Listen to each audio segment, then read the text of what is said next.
you? How are you all doing? We are back. We are here today once again. Now, today, as always, or as previous, you all know, I'm called Namara Hope and I am your host. I'm sitting here today again with Madame Fiona. We are walking this journey together. We are walking a journey with you to bring a book to life. Today we are talking about something that is actually sensitive, and you will bear with her just in case anything or there is kind of emotions, but yes, that is life for you. And as you all know, Fiona once was married, but now she's not. She's a single mother. And how did she become a single mother? That's a journey we are starting on. Without wasting so much time, join me, welcome Madame Fiona on the show, and let's hear about this beautiful story, or a sad story, a confusing story, but yet an inspiration story. So moving. Madame Fiona, you're welcome yet once again. Good morning. Good morning, Mama. How are you? I am well. Today we are talking about how you met Mr. Ndahiro, a man who is not in the picture, a man who is the father of your children, who mysteriously went missing. If you could kindly share with us, and I believe someone could have almost the same story relating, but yet take your time and flow as it goes. Thank you, Namara. As you're welcome. Once again, the viewers, I am Barungi Fiona. It's a good morning. And I believe out there, people are, of course, in their offices, working, others are at home. You know, people are doing different things out there. But still, it's a good morning. And I wish you the best of the day. Yeah, how I met Adams is such a, it is actually confusing in a way that I did not. You didn't plan for it. I didn't plan for it, and again, I would not believe that I will end up with him because my culture is a little bit, you know, strict in a way on how you have to meet a man. Yeah. And it was so shocking that I ended up with that man. Yet, I never thought I would. But anyway, if God has planned something for you, you cannot, you know. You can't escape it. Exactly. I met this man on the road. Kukuba banange.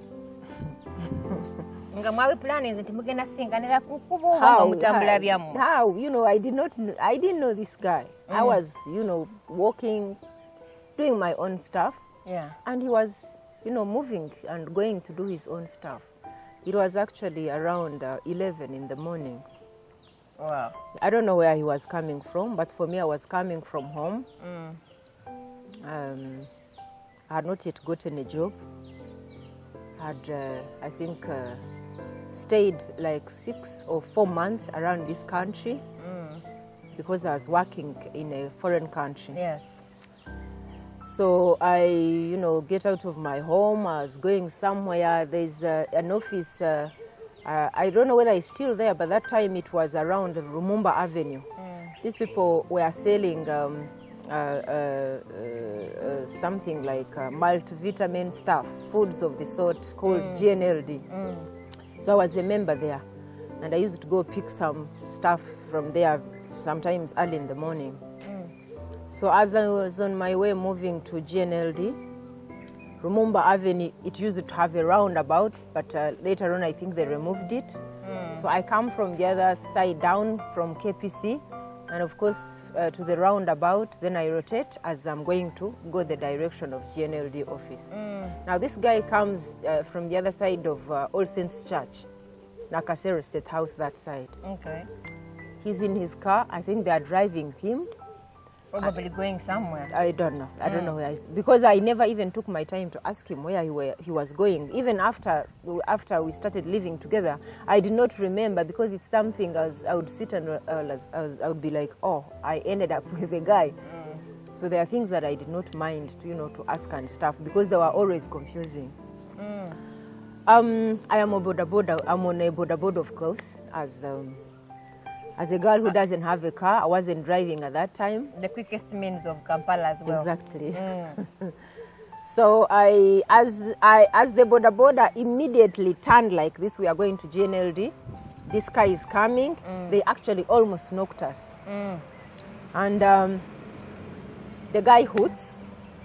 The boda boda guy does this, and the guy in the car, he was seated on the co-driver's seat. He does this, and then the boda boda was like, "Nyabo, ona akumanyi." I looked at the face and I was like, ah.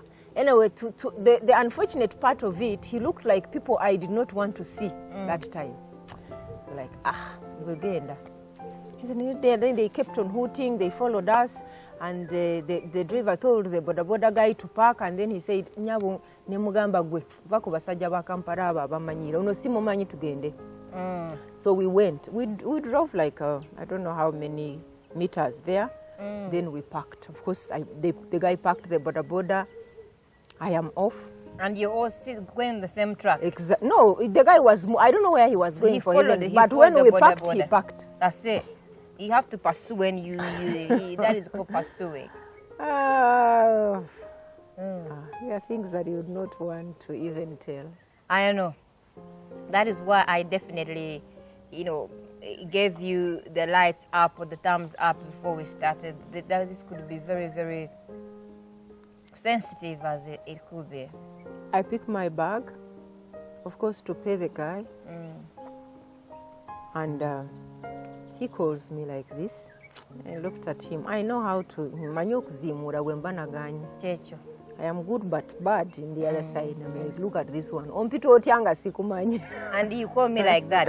Exactly. A gentleman has like to approach kid, you. Come on now. A gentleman has to come and approach you and, give you his manifesto. I mean, he looked at some young girl, who was moving on a boda. Probably he's in a beautiful car, and he thought it would move me. And I thank God that I'm not moved by things. Wow.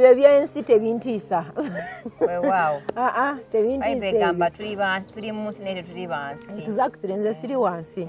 And then he's like, he tried to show this being gentleman side of it, and then polite, but, and I was like, picked the wallet from my bag, paid the guy, and then the driver now got out of the car. You know how many abasajja bamanyira? It's knowing what they want. No, really, how do you tell your driver to come and, how? He's the driver for crying out loud. Balowooza abakazi bonna bafaanagana naye waliwo gw'osanga n'akufukira ekizibu. And then the driver comes and says, "Nyabo, bosi wange ayagala kwogera naawe." I'm like, sorry, bosi wo naye si wange. Ate simumanyi. Genda omugamba nsonyiwe, nze nina ebyokukola. Nina ebintambuza. Exactly. Now, after actually the boda guy left n'agamba kale ono gwe baguddeko si mwangu. The boda guy looked at me and did this. And indeed, era yalowooza ono si wa Kampala, ndowooza aveeyo mu mata mu musa bw'ente eyo. There's no problem, all right, yes, because I come from there anyway. That's where I come from, so there's no problem. Even if you relate to me, in a way, you have these physical features that you cannot deny. Yes, why not? And the guy was like, oh no. And those I believed in, because I would read his, the facial expressions. Exactly. I was like, oh, the guy looked handsome. He was handsome. He was in a beautiful car. I mean, he looked a boss. And of course, the boda did this and laughed, paid my money, sloped to GNLD office. Now this guy did not give up. This guy follows me, not knowing he's following me where I'm going. It's because he knew what he wanted. I don't know. That's called pursuing. And I did not even like to check behind whether he's following me. I thought Yabivuddeko. Now I had just arrived in this country. I didn't know how people could. Nali sibimanyi nti omuntu asobola okupursuinga nainsistinga ku kintu. Kati naye naakaveeyo abantu bo nga bakyalinamu obuntu. Omanyi Uganda eno yagenda wala. Ebintu babitandika. Exactly. Ebintu babitandika dda. Ngebyo sibimanyi, so I never expected this guy is following me. So I reach, and as I was going to enter the office, I see my friend. Actually, I was her down, I think they call them down what? she was the one who initiated me to that business. So she was my upper person. I have forgotten how they call them. So I was under her. And when I saw her, I was like, Juliet, oh, you're leaving? She said, yeah, I came early and I'm leaving. I told her, no, I want this and this. Do you think they are there? She said, yeah, they are there, but the person who serves is actually getting out of the store, so you hurry up. So immediately I rushed. I did not, take my time with her. But she called me and I said, Juliet, she said, oh, Fiona, long time. We had like long time not meeting. Now this guy had Juliet call me by my name. Oh. You got a chance. Yes. When he came, he said, oh, Juliet, how are you? I had Fiona call you Juliet. And oh, yes, I want her number. I actually came following her, but she now rushed inside there. I lost her number, and I really need to contact her. And I don't want to follow her, inconvenience her in what she was going to do. Please give me her number. Innocent girl got her phone. Number. And she asked Juliet as though she has known Juliet, or almost like your friend in a way. He was this guy that you meet there and then you think you've been together for like 4 or 5 years. So wow. That's how charming he was. And indeed, Juliet could not hesitate to give him the number. Of course, I believe Arabica engaged GMO approaching, but the lady did not go, in deep to explain how he approached her. And why you're asking for the but number. for me, nze nali mumanyi ngamanyi engeri GMO approaching ne busmiles obwo yali tegenda kulema kumuwa number yange. So they share my number. Of course, the guy goes. Now I do what I was doing. I get out of the place. I had some friends I was going to meet for lunch, to have lunch with. So we go for lunch. As we were seated talking, having lunch, this number comes in. You're still a young person, your phone is not that engaged, I was still new here. So I was picking each and every call that, could come in. Because you don't know when opportunity knocks. Exactly. Nga nonya mirimu, nga buli kasimu kona akaja. Ne wemba nga ni mu meeting, invamu ne ngamba banange, excuse me, I go run, pick my call. Yeah. Nga sibi akati omuntu lwakubira esimu n'ogiraba n'olusi newerabira na mukubira. So I pick him, he's like, oh, how are you, Fiona? I'm like, well, I'm good, how are you? Who are you? And who are you? Of course, the voice was not familiar. And I'm like, who are you? And she's, okay. She actually, when she said, how are you, she immediately spoke to me in his language. The mother tongue. Yeah, she spoke to me in Kinyarwanda. And I was like, excuse me, I don't know that language. Oh, yes, I pretended because everyone, by that time, buli muntu yenna yambuliranga mu lulimi olwo ng'amanya ayina kyanjagaza because I wasn't good. Like, we were not good terms with that language. And of course, the owners of the language. And I'm like, excuse me, what is that? What are you talking about? What is that? What? I do not know that language. He said, excuse me, you know the language. I said, excuse me, I don't know the language. And he said, I know you by the way. I said, uh-huh. Don't you come from Isinjiro? That's how, anyway, it always confuses me. And when I asked him later on, he said, no, words were coming out of his head. He didn't know what he was talking about. I said, no, I don't. He said, oh, yes, you come from Isinjiro. Don't you live in Bugolobi? I said, no, sorry, I don't live in Bugolobi. But you've ever lived there? And oh, yes, I had ever lived in Bugolobi.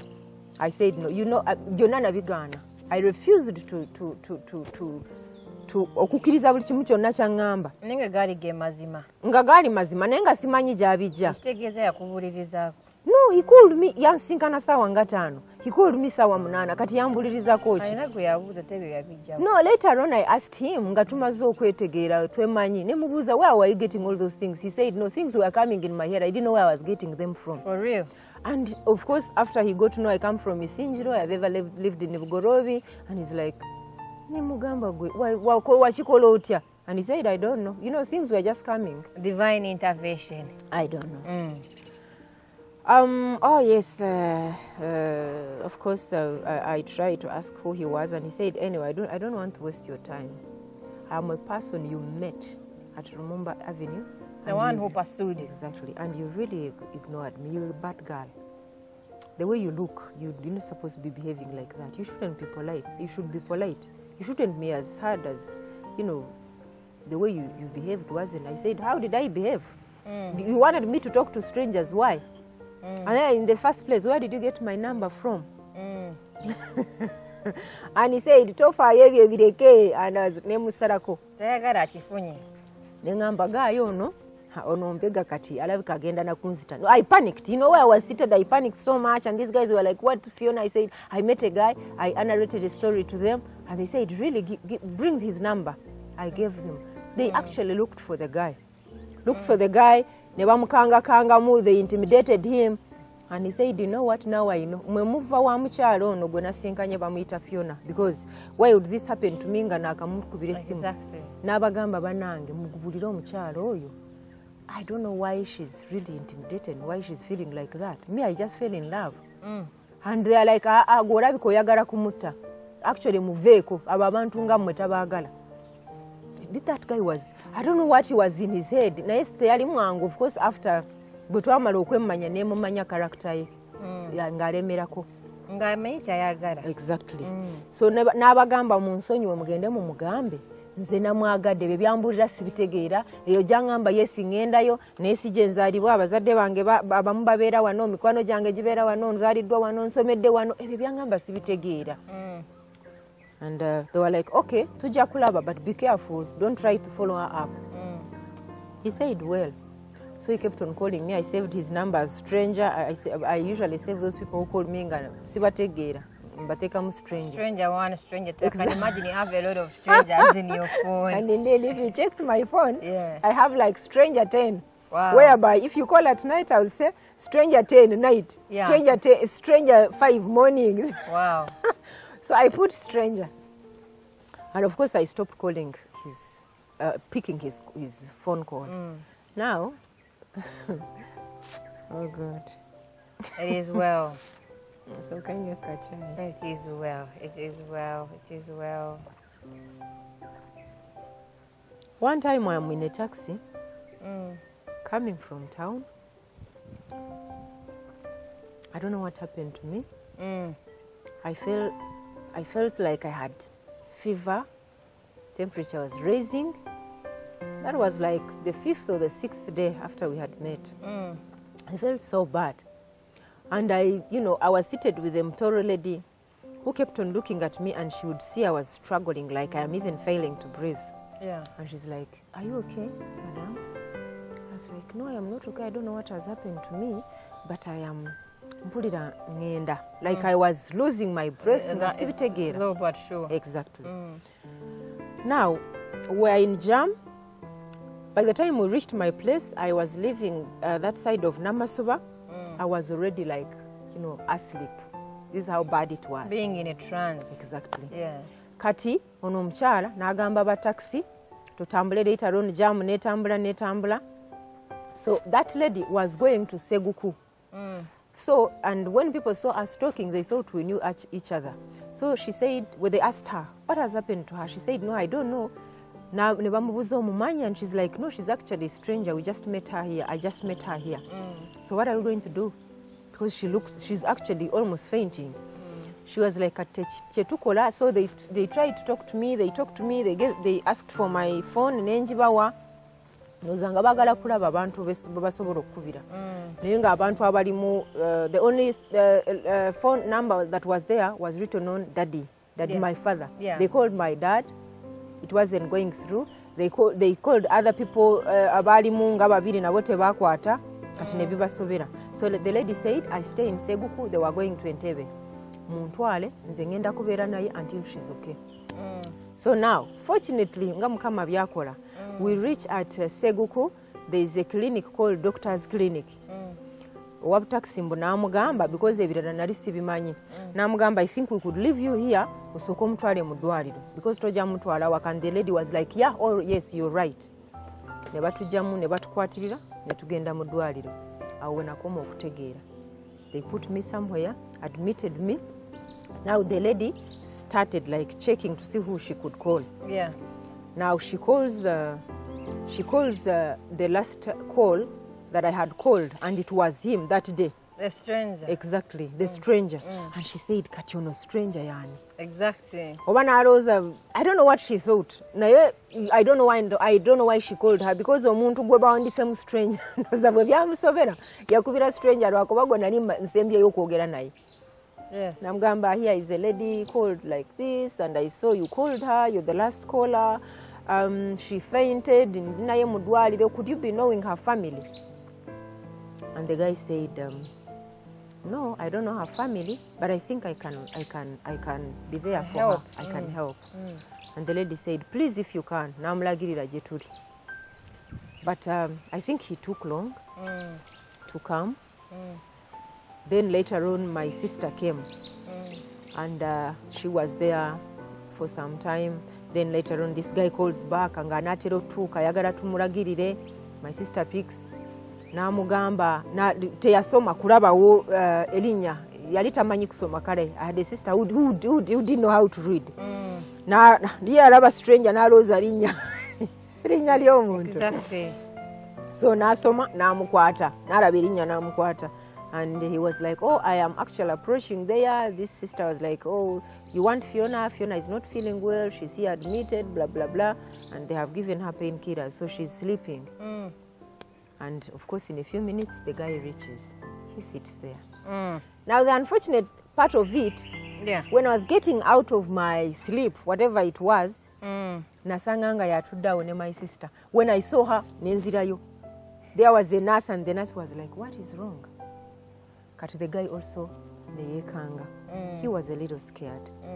So nurse namubuuza, how could this happen? Why? He saw you people, and she saw you people, and she... Then the guy took, I think, the lady outside, and he told her the truth. Kati nasi namugamba tusonyiwe taddamu kukulaba until she's okay, because you can cause problems. If that's how, because bwe munaasigala nga muli bwe mutyo tagenda kuvaayo, kati muveeko. Of course, he got money and gave it to my sister, and he promised to keep in touch. Later on, when I came back, I remembered and asked her, what happened? How did this guy reach here? My sister was like, he called. Nemulagirira. I said, are you sure? She said, yes. Now, namanya nti ekyange kiwedde. If this guy can go to the extra mile to do that, then asobola kukola anything. But given a chance, nemalawo ennaku nga bbiri ne batusiibula nenzira yewaka. Guess what was the problem? Nari, I had gotten terrible cough. Babita balubyamira. It was so terrible. The fever was too much. Nakubiri mu hospital then nenvayo. And now this guy insisted, started looking for me, insisted. When I refused him... He pursued you further. Exactly. Yes. Yeah, when I refused him, he actually went to Rwanda to look for my sister. Tried to plead with my sister. My sister came and tried. I was like, me, I know a choice, so leave me alone. Now, to cut a long story short, I did not give them a chance. This guy you are not convinced of what they were telling, neither were you moved by... Yeah, really, I never thought these people would marry me. Was there anything in particular that you didn't like about this man? I mean, why was it so much, even when he kept on the advances, he kept on showing, actually, I can be there for you, I want you, I want to know you. Why did you resist him so much? I think I had bias. I was biased with those kind of people. And I was suspecting something. I never thought he was genuine. I thought they had sent him. They had sent him to me. So there were two things. I had bias about them, and I first thought they were the people that would marry me because I loved them. I loved the way they do their things. I loved the way they respect women. You know, it was my wish to get married to those people. But later on, when I had issues with them, I got some bias about them. And of course, I knew he was not genuine. He was up to something. So that's why I really didn't want to get married to him, and because he was serious. He wasn't actually up to anything else, because he told me, I do not need anything else. I just saw you, loved you. I'm in love. And the only thing that, if you allow me, next week I go to your father. Now, listening to your story, it's very much interesting. Like when you if you listen to through the follow-up of what happens throughout. Now, I'm looking at a man pursuing you. I'm looking at somebody who's making so continuous advances. I'm looking at almost a man who says, listen, I think you are the if for me. But then you're not looking at anything close to that. Given that sometimes we could be blinded to stuff, to facts actually, based probably on what is our past experience.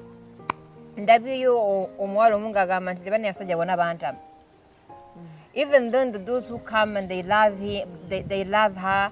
Aine ekifaananyi kyabalabiramu era ng'Abaganda bwe bagamba nti omulyambo abeera omu naye n'avumaganya ekika kyonna. Kati nosanga omuntu omu, one time this girl was hurt by a particular man, or maybe it could be even where we come from, like you said. You heard something about this country, and that is also something that you can actually almost make your foundation to build on a relationship. I have seen people who meet people first sight, they fall in love. And I have seen the ones they really have to pursue to the extent whereby one wonders if actually love exists. Hearing from you, Madame Fiona, I think you're not easily moved. Regardless of, that is my humble analysis, like really analyzing from your story and also reading the book. I think you're not somebody who just, who is easily moved. I think you need almost like 100% conviction, or something that is almost give you an assurance, like, I mean, what do you want? And if you really want that which you say you want, I mean, how genuine are you and how can I trust you? Did you have an issue with, had you been hurt before? I mean, this could be getting more sensitive, but could you be like, probably you were carrying on a baggage, or you had a previous hurt, you were hurt before, and you kind of didn't trust men? Not really. Anyway, I will not say I was hurt before, because my life with men was not that bad. Fortunately, I started, involving myself in relationships with men when I was, old enough. And it was not 6 or 7 men that I had in my life. I had a first boyfriend who I loved. I had actually had a first boyfriend who I loved, but was a little older than me. And then I left this country, but had not yet I think I had not yet even understood what relationship was. What it is. Because I was still in high school. But this guy loved me, and he was preparing me to marry me, talking to my parents and stuff like that. But later on, I left this country, went to a foreign country. When I reached there, I fell in love with someone else. That we were together for a long time, someone that I was the same age with, studying with. Then later on, of course, when those challenges came, I left the country. So I would not say that I had, issues with men, and I was hurt or I was disappointed once. That's why I was behaving like that. No, but my issue that time was I had bias. I had bias with these people that were the same tribe with my, husband. Yes. And that's why I didn't want to I did not give in there and then. Like someone comes, I mean, he was handsome. He looked so handsome. So it wasn't a personal thing, but rather almost a country. Yeah. Country related, and to do with the people in the country. Related kind of. Exactly. And I would not trust, I couldn't trust them 100% because there are things that happened. Exactly. So you had a past. Yeah. And I never thought of this at any time immediately that this guy was genuine. I thought they sent him to me. So those were the 2 reasons why I did not even give him time, why I didn't listen to him. Exactly. But I mean, he insisted to the extent of, asking my sister to take him to my father. So my father contributed a lot, because when he saw this guy, they talked to each other. They found they had some relationship in a way because they were sharing a name. The name Ndahiro, they have it in my father's side, on their mother's side, because my grandmother, mother to my father, is a Rwandese. So they are the same people. They are the same clan, kind of. So when he saw him, he liked him. He actually loved him as a son. And now he started insisting. And remember, my father was worried. Because at one time, he was insisting.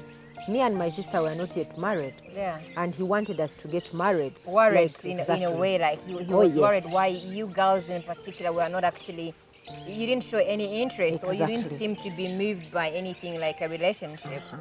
And the fact that we didn't have a mother, so he was standing in both, now a mother and a father. So he was always giving advices as a mother, because he knew we didn't have one, and then again as a father. So he insisted. I said, you know what, Daddy, I'm not going to force myself into marriage, into something that I do not adore, but it's all about children. If you want a child, I will get a child. Don't worry, if I get 30, I'll get a child. And he said, really? I said this. He said, that's not the best thing I want for you. I said, yeah, but if I fail to get a man I want, what would I do? I'll end up getting a child. I'd rather get a child losing everything. So now he had this thing on his mind. And I was 29, close to 29, and he was worried. So now he saw this person who can insist to that extent. At least until you're 30. Exactly. Someone will be sure. Oh, yes. When you're 30, probably when there is something that looks as tangible, something that is promising, then one would have hope in it. Yeah. So he was worried, and he was like, since I have gotten someone who can insist on this girl, ajamusobola. Like naye ng'omuntu omukulu, when he saw the man, he was like, oh no. You know, they how these guys can look at. They look afar. They almost. He related with this, with something he knows about himself, and he's but like, I think even your dad, from what you've shared, I think your dad really liked this guy, in a way. And once I think a father likes a man, then you as a daughter has no much choice, as one can put it. And yes, with that, definitely time is not on our side. But before we get off the air, or we get off, out of your sitting rooms and your lounges, there is something I would like to share with definitely our viewers, our audience. We are not targeting particular people. We are out there. We are talking to young women, we are talking to young men, we are talking to marrieds, we are talking to those who are aspiring to get married. Listening to your story, definitely, there is something that is captivating in a way. I mean, one could be an advice to my fellow young women, pursuing. When a man pursues you, I think sometimes all is not bad. It could be all well, actually. And sometimes, of course, we are building on our past, and someone looks at a man, and because they were hurt before, they almost look at every man like being a monster. But I would like to address our audience. I would like to share, I would like to encourage, just like indeed our program is the voice of hope. We are here to instill hope in the ones who have lost, but they still love. They still hope to be loved. They still hope to find the right person indeed. Now, Madame Fiona was definitely pursued by Mr. Ndahiro Adams, and eventually, of course, the journey wasn't easy, but it ends up by him winning. He won because he ended up, he ended up convincing you, and of course, even with the help of your dad, you ended up being his wife. Now, that is a beautiful story. And next time, we are definitely coming back with this very same story. We are going to see how Mr. Ndahiro eventually happened, or how he managed, how he won to date Fiona. The victory is the two beautiful daughters they have together. But then how do we get to know what happened before these beautiful girls came up? Kati bana yabagalwa abalungi abatulaba abali eyo mukkirize essaawa eno tukomewo, tugenda kukomawo n'emboozi eno, tugenda kukomawo ne story eno, tugenda kukomawo tutambule namwe tutambule luno olugendo nga tubanyonyola nti banaye kyabeera kitya, era nga twongera okubazaamu essuubi nti naye abali eyo banaye nga wakoowakowa abasajja banaye gye balino ng'olaga nze nakoowakowa abasajja saagala kumanya ye banaye abasajja bonna be bamu benda banaye si be bamu. Give some guys some chance. Come on now, my sisters, give them some chance. Give one guy who looks serious a chance. And I mean, yeah, hurting may be there, but we hurt and we heal. Just indeed, like life is all about stories and it's a journey, but we are here to walk with you. Until then, may the good Lord bless you, keep you and preserve you. And yes, as always, shalom, shalom. Madam Fiona, it was beautiful to have you with us today on this very Voice of Hope. And we continue to encourage our viewers to follow us, to share, to like the page on every platform. We are on Facebook, we are on Twitter, Instagram, and YouTube. And we are called Thrice I4. And that is definitely Thrice I4 stroke the Voice of Hope. Awo, banae katukomeo. May the good Lord bless you. Let your hope, not your heart, shape your future. Gone are the days when women had no voice. Thrice I fail, Voice of Hope.